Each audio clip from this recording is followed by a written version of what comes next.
ఈ సుబ్రహ్మణ్యేశ్వర స్వామి వారు జన్మించినటువంటి ఈ కథని ఎవరు వింటున్నారో వాళ్ళకి సామాన్యమైనటువంటి ఫలస్థుతి కాదు. ఇది విన్న వాళ్ళకి ఆయుష్మాన్ పుత్రపౌత్రశ్చ స్కంద సాలోక్యతాం వ్రజేత్ అన్నారు. భక్తిశ్చయ కార్తికేయో కాకుచ్చ భువిమానవ. ఈ భూలోకంలో ఎవరైనా కూర్చుని సుబ్రహ్మణ్యేశ్వర స్వామి వారు జన్మించినటువంటి కథని శ్రద్ధాభక్తులతో విన్నంత మాత్రం చేత వాళ్ళకి అకాల మరణము ఉంటే జాతకంలో అది ఆ దోషము పోయి వాళ్ళకి దీర్ఘాయుర్దాయం కలుగుతుంది. గర్భిణీ స్త్రీలు వింటే దీర్ఘాయుష్మంతుడు, వీర్యవంతుడు, తేజోవంతుడైన కుమారుడు జన్మిస్తాడు. సరికదా వంశం నిలబడుతుంది.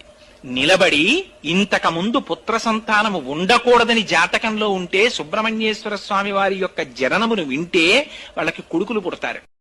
ఈ సుబ్రహ్మణ్యేశ్వర స్వామి వారు